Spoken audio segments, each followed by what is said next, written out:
Assalamualaikum warahmatullahi wabarakatuh. Sugeng enjang para siswa, kepanggih malih kalian pelajaran basa Jawa kalian Pak Eko. Piye kabare? Mugi-mugi sehat kabeh lan siap nampa materi basa Jawa ing enjang punika. Ing enjang punika Pak Eko badhe maringi materi yaiku kanthi judul tradisi. Apa to kuwi tradisi? Simak videone nganti rampung supaya para siswa kabeh mengko paham materi sing tak sampaike ing dinten punika.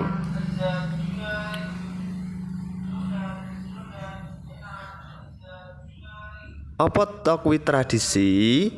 Tradisi yaiku upacara adat, pakulinan atau kebiasaan kang ditindakake utawa dilaksanakake warga masyarakat kanthi turun temurun. Nah, saben daerah mesti duweni tradisi kang beda-beda.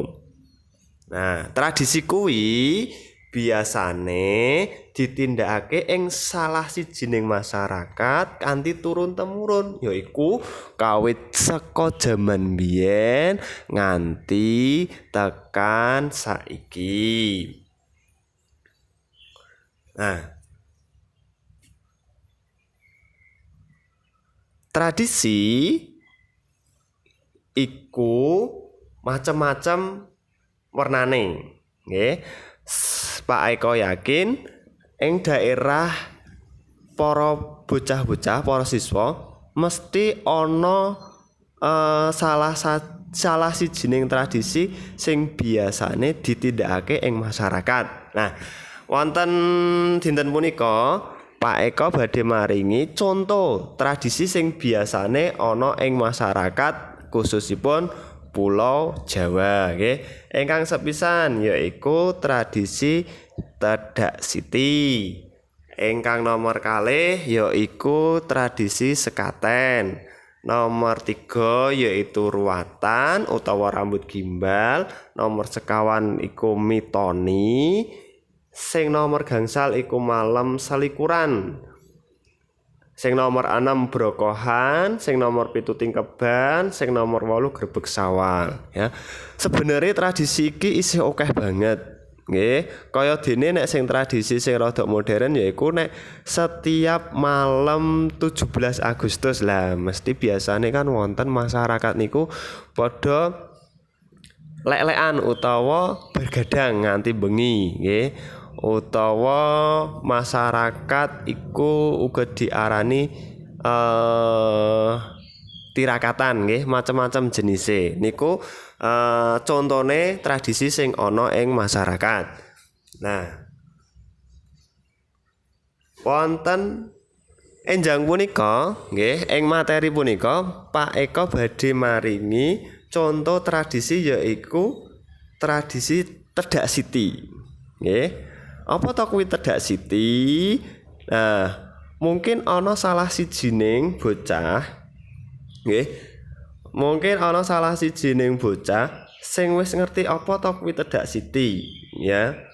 Lan utawa mungkin wis ana sing pernah nalika cilik biyen di anakake utawa ditindakake tradisi Tedak Siti. Atau mungkin ana bocah sing durung ngerti apa to kuwi Tedak Siti. Tedak Siti yaiku Tedak Siti uga diarani Tedak Sinten, yaiku salah sijining upacara adat Jawa kanggo bocah umur 7 sasi utawa 68. Nggih. Upacara iki uga ana ing daerah liya, ya. Jadi Tedak Siti iku dilaksanakake kanggo bocah sing wis umur 7 sasi utawa 78. Lan upacara Tedak Siti iki uga dilaksanakake ana ing daerah liya ing Nuswantara kaya dene upacara injak tanah, nggih. yaiku ana ing daerah Jakarta biasane ditindakake dening suku Betawi. Utawa uga ana sing ngarani mudhun lemah utawa dundunan nggih macam-macam sebutane kanggo tradisi Tedak Siti punika.